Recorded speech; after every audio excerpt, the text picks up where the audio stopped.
এই ধর্ম। আর জগতে যেগুলো ধর্মের নামেতে চলছে এগুলো একটাও ধর্ম নয়, এগুলো হচ্ছে সম্প্রদায়। এই সম্প্রদায় ম্যানমেড, মানুষে তৈরি করেছে। সম্প্রদায় গড মেড, ভগবান তৈরি করেছে। এই ধর্ম অতীতে ছিল, যখন কোনো মানুষ জন্মায়নি, কোনো জীব জন্মায়নি, তখনও ধর্ম ছিল। ধর্ম এখনো আছে, আবার অনন্ত সুদূর ভবিষ্যতে মানুষ থাক বা না থাক, ধর্ম থাকবে। এই হচ্ছে ধর্মের স্বরূপ। আর সম্প্রদায় অতীতে কখনো ছিল না, বাস্তবে দেখা যাচ্ছে, এবং ভবিষ্যতে কখনো থাকবে না। সেই সম্প্রদায় এই ধর্মের সঙ্গে মিশে গিয়ে সেও ধর্মের নামে চলছে। কিন্তু ধর্ম আর সম্প্রদায় সম্পূর্ণ আলাদা। যেমন জল আর বরফ আলাদা আলাদা। জল থেকে বরফ হয়, কিন্তু বরফ স্থায়ী নয়, সাময়িকের জন্য। কিন্তু জল সবসময় স্বাভাবিক। অতএব ধর্ম আর সম্প্রদায় এরকম ধরনের। যাই হোক, আপনাদের কাছে একটু জটিল মনে হবে বিষয়টি, ঠান্ডা মাথায় বিস্তারিত বর্ণনা করলে তবে এটা বোঝা যাবে। তবে এক্ষুনি যে আরতি হলো আমাদের ভাগবতের আরতি, জগতের পাপী তাপী লোকদের পাপ হরণ করবার জন্য ভগবান ভাগবত রূপে অবতীর্ণ হয়েছেন। সেই ভাগবতের আরতি যিনি করেন, তিনি বহু কোটি কোটি জন্মের পাপ থেকে মুক্তি লাভ করেন। ভাগবত তিনি শ্রবণ করেন, কর্ণরন্ধ্র পথ দিয়া হৃদি মাঝে প্রবেশিয়া পরিচয় সুধা অনুভব। ভগবান ভাগবতে বলছে যে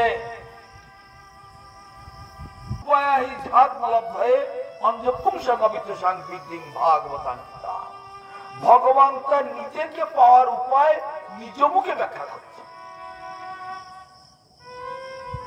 তোমরা আমাকে খুঁজছো, আমাকে খুঁজছো মানে কেউ তো ভগবানকে খোঁজে না, তবে আমাকে খুঁজছো কেন? গতকাল কথাটা একটু আলোচনা হচ্ছিল, আমাদের প্রবক্তা বলছিলেন সবাই সুখ চায়, সবাই শান্তি চায়। এখানে কোন প্রাণী, শুধু মানুষ নয়, কোন প্রাণী দুঃখ চায় না, সবাই সুখ চায়। ভগবান হচ্ছে সেই সুখের বস্তু। তা সেই সুখের বস্তু আমরা খুঁজছি, কিন্তু দুঃখের দোকানে গিয়ে খুঁজছি। আমি কিনতে গেছি মিষ্টি, লোহার দোকানে গিয়ে বলছে বাবা 2 কিলো মিষ্টি দাও তো।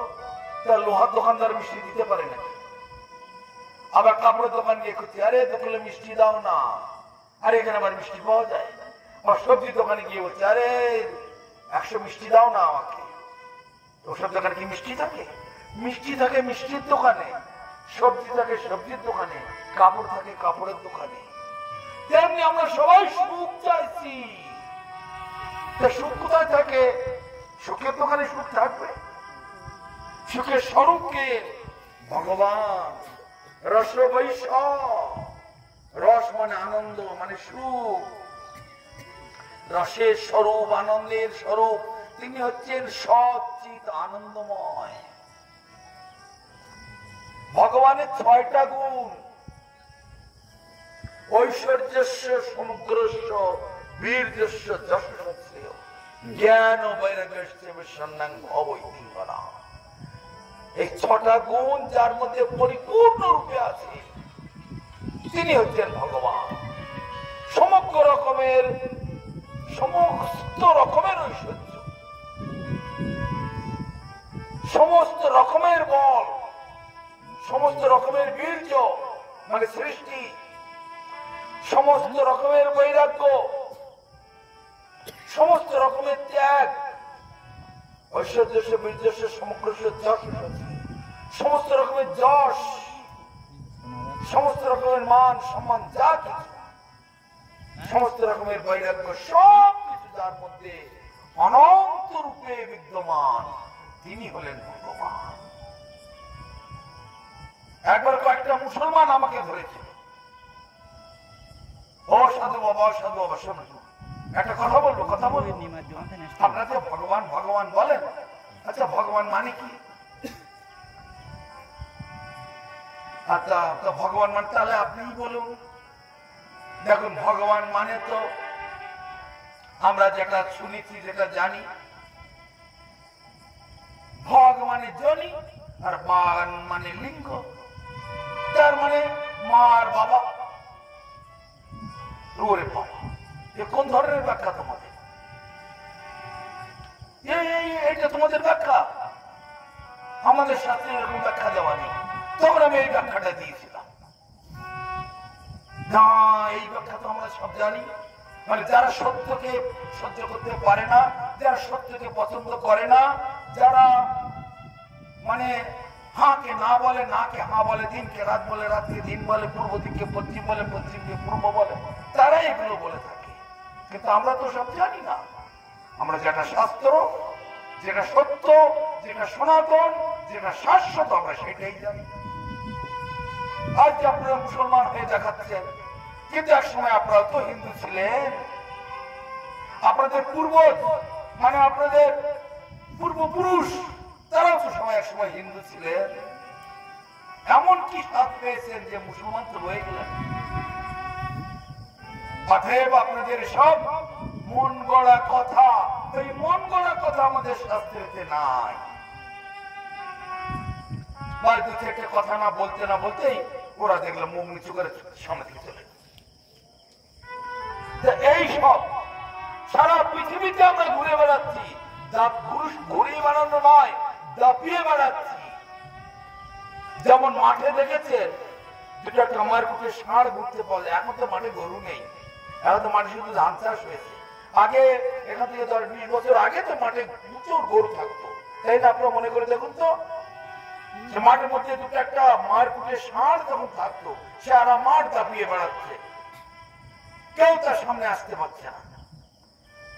তদরূপ আমাদের এই বৈষ্ণবগণ, ভক্তি সিদ্ধান্ত সরস্বতী ঠাকুরের দলবল, মহাপ্রভুর পার্ষদগণ, নিত্যানন্দপুর পার্ষদগণ সারা পৃথিবী দাপিয়ে বেড়াচ্ছে। তারা হিন্দুর ঘরেও যাচ্ছে, মুসলমানের ঘরেও যাচ্ছে, ইহুদির ঘরেও যাচ্ছে, জৈনের ঘরেও যাচ্ছে, শিখের ঘরেও যাচ্ছে, সকলের ঘরে যাচ্ছে। সৌদি আরবে আমাকে সবাই ঘিরে ধরেছে, একটা বিশ্ব ধর্ম সম্মেলন, সেখানে আপনি আমাদের কি দিতে এসেছেন? আমরা তো সব ঠিকঠাক আছি, আমরা সব পরিপূর্ণ আছি। বলে আপনার, তবে আপনি আমাদের কি দেবেন? আপনি হিন্দু, আপনার মতো আপনি থাকুন, আমরা মুসলমান, আমাদের মতো আমরা থাকি, তা আপনি আমাদের কি দিতে এসেছেন? আমি বললাম বাস হয়েছে, আর কিছু বক্তব্য আছে? আর কিছু বক্তব্য আছে? না, আমাদের বক্তব্য শেষ। এবার আপনি বলুন, আপনি আমাদের কি দিতে এসেছেন? প্রথমে বললাম, আপনি যে বললেন হিন্দু, আমরা মুসলমান, আমাদের কোন গ্রন্থে এই ধরনের কথা লেখা নেই। আমাদের যে কোন গ্রন্থ যদি আপনার দেখা থাকে, নিয়ে আসুন আমার সামনে, প্রমাণ করান। গীতা, ভাগবত, রামায়ণ, মহাভারত, বেদ, বেদান্ত, উপনিষদ, পুরাণ, সংহিতা, মৎস্য পুরাণ, কুর্ম পুরাণ, গরুড় পুরাণ, গর্গ সংহিতা, ব্রহ্ম সংহিতা, যত গ্রন্থ আছে, হিন্দু, মুসলমান, খ্রিস্টান, বৌদ্ধ, ইহুদি, জৈন, এই ধরনের কোন কথা আমাদের লেখা নেই। একে বলা হয় সেক্টেরিয়ানিজম, মানে দলবাজি। আমরা ওই দলবাজি পার্টিবাজি দলে থাকি না। আমাদের গ্রন্থের যে সিদ্ধান্ত আমাদের, সেটা হচ্ছে জৈব ধর্ম, আত্মধর্ম, বৈষ্ণব ধর্ম, শাশ্বত ধর্ম, সনাতন ধর্ম, ভাগবতীয় ধর্ম, এই হচ্ছে আমাদের।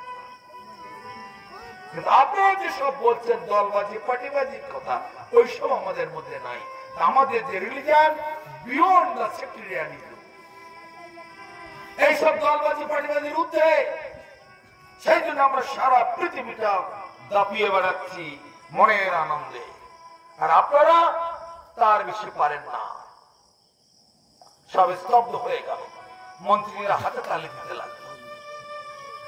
এই তো হচ্ছে কথা, আমরা এইরকমই চাই। এই জিনিসটা আমাদের দেশে প্রচার হওয়া উচিত, তাহলে আমরা সবাই শান্তি পাবো। শান্তির জিনিসটা না খুঁজলে কি করে শান্তি পাওয়া যায়? একের পর এক প্রশ্ন হচ্ছে, প্রশ্ন উত্তর, প্রশ্ন উত্তর, প্রশ্ন উত্তর। 1.5 ঘন্টা 2 ঘন্টার প্রোগ্রাম 7-8 ঘন্টা হয়ে গেল। অবশেষে বলছে কি করলে বিশ্ব শান্তি হবে, কি করলে বিশ্ব শান্তি আনতে পারা যাবে। মন্ত্রীরা প্রশ্ন করছেন, মৌলবীদের শুনিয়ে শুনিয়ে। তখন আমি এই প্রশ্নটা এই উত্তর দিয়েছিলাম, আপনি মিষ্টি কিনতে এসেছেন, তা কাপড়ের দোকানে গিয়ে খুঁজবেন না সবজির দোকানে খুঁজবেন, না স্বর্ণকারের দোকানে যাবেন না লোহার দোকানে যাবেন? মিষ্টি যখন কিনতে এসেছেন মিষ্টি দোকানে চলুন, সুখ যখন খুঁজছেন তো সুখের দোকানে আসুন। রসবৈষ শ্রীনন্ত বিশ্বে অমৃতস্য পুত্র, এই সৃষ্টিময় জগৎ, রহস্যময় লীলাময় জগৎ, সেখানে এসেছে অমৃতের সন্তানগণ। অমৃত, অমৃত মানে হে দেবতারা যে অমৃত পান করেছিল সেই অমৃত নয়, অমৃত। আমাদের মৃত্যু নামক কোন শব্দ আমাদের নাই। মৃত্যুটা অজ্ঞানের শব্দ, আমরা মরি না, আমাদের কখনো মৃত্যু নাই। মৃত্যু শব্দটা কেবল অজ্ঞানের। ইংরেজিতে আছে কথাটা, mortality is the word, it is always available in the foolish dictionary. R immortality is the word, it is always available in the Bhagavatam Vaishnava dictionary. Immortality মানে অমৃত্যু, আর মৃত্যু কথাটা আছে মূর্খের ডিকশনারিতে। অতএব আপনারা চাইছেন শান্তি, তাহলে শান্তির জগতে চলে আসুন। অতএব আমরা সবাই এসেছি, আমাদের একটাই গড আমরা জানি। ভগবান এই মুসলমান ও খ্রিস্টান ও বৌদ্ধ জৈন ইহুদি সকলকে একজনই সৃষ্টি করেছেন, নাম আপনারা পাল্টে দিয়েছেন। আমরা বলছি ভগবান, আপনারা আল্লাহ বলছেন, ওনারা গড বলছে, ওনারা অন্য কিছু বলছে, তারা অন্য কিছু বলছে, নিজেরা নিজেরা বানিয়ে নিয়েছেন। কিন্তু কেন্দ্রবিন্দুতে চলে আসুন, তিনি হচ্ছেন ভগবান কৃষ্ণ। কৃষ্ণ ধাতু নপ্রত্যয় যোগ করে কৃষ্ণ হয়েছেন, যিনি সকলকে আকর্ষণ করেন। কিন্তু কাদের আকর্ষণ করেন না? যখন বলছি সকলকে আকর্ষণ করেন, তখন মন্ত্রীরা বলছে তাহলে এনারা কেন আকর্ষিত হচ্ছেন না? তখন তার উত্তর হচ্ছে, কৃষ্ণ বহির্মুখ হইয়া ভগবান করে, নিকটস্থ মায়া তারে চাপিয়া। পিশাচি পাইলে যেমন মতিচ্ছন্ন হয়, এই মায়াগ্রস্ত জীবের হয় সেবা উদয়। মানে এই ভাগবতীয় ধর্ম, ভাগবতের কথা, ভাগবতের সিদ্ধান্তকে অবমাননা করে নিজেদের ইচ্ছা মতো, নিজেদের খুশি মতো, নিজেদের রুচি মতো, নিজেদের ভোগ বাসনার একটা সম্পদ হিসেবে কোনো কিছু একটা বানিয়ে নিলাম, তার সঙ্গে হই হই করতে লাগলাম, তাহলে সত্যটা তো চাপা পড়ে গেল। সত্য হচ্ছে একমাত্র ভগবান, সত্যং পরম ধীমহি, তিনি তো ঢাকা পড়ে গেলেন। তাহলে আমাকে যখন তুমি ঢেকে দিলে, বার করে দিলে, আউট করে দিলে, তাহলে এবার মায়া দেবী তুমি এখন এদের কষ্ট দাও। এই কষ্টটাও একটা আশীর্বাদ। এবার শুনুন ভালো করে, এই যে কষ্ট দিচ্ছে, আপনি অতি গরম, অতি ঠান্ডা, অতি বৃষ্টি, অতি নানা রকমের দুঃখ কষ্ট। কিছুদিন আগে করোনা হয়ে গেল, আবার কোন ভাইরাস আসছে, প্রতি 100 বছর অন্তর এরকম হচ্ছে। ভগবান গীতাতে বলছেন, মাত্রা স্পর্শস্ত কৌন্তেয় শীতোষ্ণ সুখ দুঃখদা আগমা পাইন নিস্তাস্তাং স্থিত কর্ষমাণ। সুখ দুঃখ লাভ ক্ষতি জয় পরাজয় হাসি কান্না আসে চলে যায়, চলে যায় আর আসে, কোনদিন চিরস্থায়ী নয়। নো কিঞ্চিদত্র শাশ্বতমস্তি, এখানে কোনদিন কোনো কিছু স্থায়ী নয়। তবে এর পেছনে সময় নষ্ট করো না। ভাগবতে আরো বলা হচ্ছে যে যথোচিত কথা লাভ কর্ণ পীযূষ বর্জিতম তদ্দিনং দুর্দিনং মন্যে মেঘাচ্ছন্নং নদৌদিনাম। যেদিন ভগবানের কথা আমার কর্ণকুহরে প্রবেশ করে না, কর্ণরন্ধ্রের মধ্য দিয়া পথ দিয়া হৃদিমাতে প্রবেশিয়া বৈশা সুধা অনুপম ইত্যাদি বললাম, যেদিন ভগবানের কথা আমার এই কর্মকুহরে প্রবেশ করে না, সেই দিনটাই হলো দুর্দিন, সেইটাই হলো অতি গরম, সেইটাই হলো অতি বৃষ্টি, সেইটাই হলো অতি দুঃখ, সেইটি হলো করোনা ভাইরাসের দিন, সেইটি হলো তিতাব জ্বালা চরম দুঃখ কষ্টের দিন। আর যেদিন ভগবানের কথা আমার হৃদয়ে প্রবেশ করে কর্মকুহর দিয়ে, সেই দিন হলো আমার একমাত্র সুখের দিন, আনন্দের দিন, শান্তির দিন। তাহলে লোক যেটা বলে আজকে বড় দুর্দিন, একটু ঝড় বৃষ্টি হলে 12 লোক আসবে না, একটু ঝড় বৃষ্টি হলে একটা খুঁজে পাওয়া যেত না। ওরে বাবা, এই ঠান্ডায় চলে কোথায় যাবো?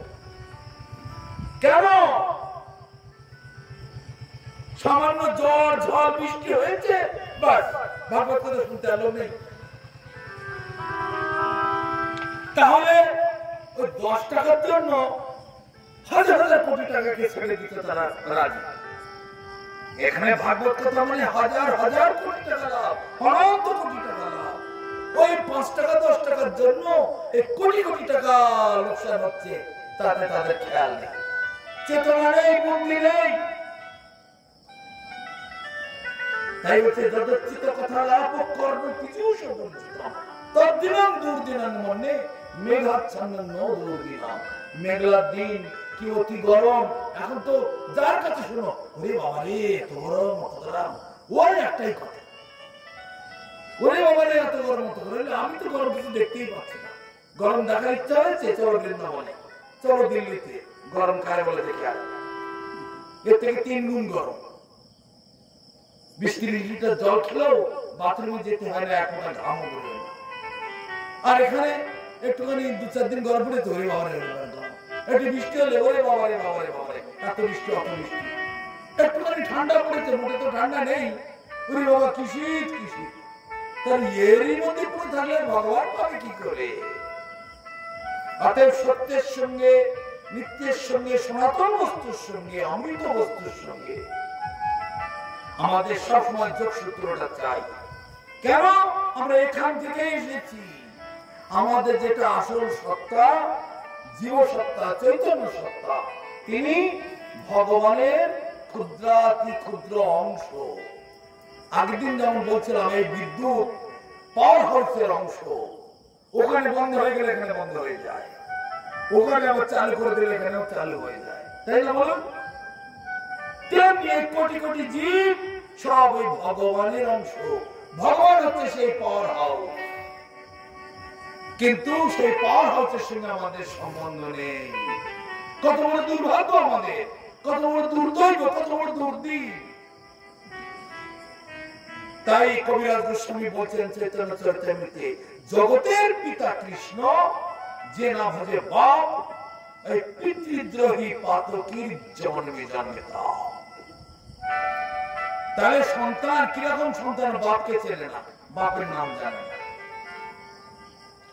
আমাদের দেশের লোককে দিয়ে জিজ্ঞেস করে ভগবানের নাম কি, কেউ বলবে শিব, কেউ বলবে গণেশ, কেউ বলবে কালী, হয়তো যে কালী সে কি, কেউ বলবে হনুমানজি, কেউ বলবে বড় ঠাকুর। আপনার শনিদেব তো শনি বলে বড় ঠাকুর, বড় ঠাকুর, মেজো ঠাকুর, যা খুশি। কোথায় জ্ঞান বুদ্ধি? তাহলে এখন এই যে ত্রিতাপ জ্বালায় আপনাদের জ্বালাচ্ছেন ভগবান, এটা আপনাদের আশীর্বাদ। জেলখানার মধ্যে যেমন কয়েদিদের শাসন করা হয়, ধরে রাখা হয়, এটা তাদের পক্ষে আশীর্বাদ। কেননা তোমার যে দুশ্চরিত্র, দুঃস্বভাব, অসৎ মনোভাব, সেটাকে তুমি এখন সংশোধন করে নাও। আর কোনদিন এই কাজ জেল থেকে বেরিয়ে গিয়ে আর কখনো করবে না, বলো, প্রতিজ্ঞা করো। আমাদের ভক্তিনাথ ঠাকুর সুন্দর একটা কীর্তন লিখে গেছে এই ভাগবতের সারাংশ দিয়ে। জননী জঠরে ছিলাম যখন বিষম বন্ধন পাশে, একবার প্রভু দেখা দিয়া মোরে বঞ্চিলায় দিন দাসে। মাতৃগর্ভে যখন শিশু থাকে, শিশুর মাথা কোন দিকে থাকে? নিচের দিকে, হাত পা উপরের দিকে, ঠিক এইভাবে। জননী জঠরে ছিলাম যখন বিষম বন্ধন পাশে, একবার প্রভু দেখা দিয়া মোরে বঞ্চিলায় দিন দাসে। একবার দেখা কখন দেখা যায়? 7ম মাসেতে মায়ের গর্ভে শিশু যখন 7 মাস বয়স হয় তখন ভগবান আসেন। কি বেটা কেমন আনন্দ হচ্ছে? প্রভু প্রভু গো, আর সহ্য করতে পারছি না, তুমি আমাকে এবারের মতো ক্ষমা করে দাও প্রভু। ক্ষমা করে কি হবে? বলে তো এই আবার মোবাইল নিয়ে খেলবে, আর ওই এখানে সেখানে যাবে, I love you, you love me, I love you এই করবে। এই তো তোমাদের কাজ। তোমাদের মুক্তি দিয়ে কি হবে? প্রভু আমি প্রতিজ্ঞা করছি, এইবার যদি জন্ম হয় আর কখনো তোমাকে ভুলে থাকবো না, তোমাকে নিয়েই থাকবো, তোমার সেবা নিয়ে থাকবো, তোমার পুজো করব, তোমার নাম গুণগান কীর্তন করব, তোমার এই ভাগবত মহিমা আমি শ্রবণ করব। এইভাবে প্রতিজ্ঞা করেছি। জননী জঠরে ছিলাম যখন বিষম বন্ধন পাশে, একবার প্রভু দেখা দিয়া মরে বঞ্চিলায় দিল। তখন ভাবিনু জন্ম পাইলে করিব ভজন তব, জন্ম হইল পড়ি মায়া জালে, না হইল জ্ঞান লাভ। মায়ার জালেতে যে জন্ম হয়েছে, আহা কি মধু, আহা কি মধু, কি সুন্দর, এটা ভালো ওটা ভালো সেটা ভালো, ভুলে গেলাম ভগবানকে। আর এই জড় বিষয় আমি মেতে থাকলাম। এই যে অপরাধ, সেই অপরাধের ফলে এই ত্রিতাপ জ্বালায় আপনাদের জ্বলতে হচ্ছে। এবং শুধু এই জন্মে নয়, 84 লক্ষ প্রকারের জন্মে। শুধু মানুষ হয়েছি, পরে আবার মানুষ হবো তাও কোনো গ্যারান্টি নেই। কর্ম অনুসারে হবে, কবু স্বর্গে, কবু মর্তে, নরকে বা কবু, কবু দেব, কবু দৈত্য, কবু দাস প্রভু, কবু রাজা, কবু প্রজা, কবু বিপ্র শূদ্র, কবু সুখী, কবু দুঃখী, কবু বাকি ক্ষুদ্র। এইভাবে 84 লক্ষ জমি ভ্রমিতে ভ্রমিতে অবশেষে কুল কিনারা পাওয়া যায় এই সাধু গুরু বৈষ্ণবের কৃপাতে। আর আজকে আপনাদের গ্রামে সেই সুদীপ উদয় হয়েছে। সাধু সঙ্গ, সাধু সঙ্গ সর্বশাস্ত্রে কয়, লবমাত্র সাধু সঙ্গে সর্বসিদ্ধি।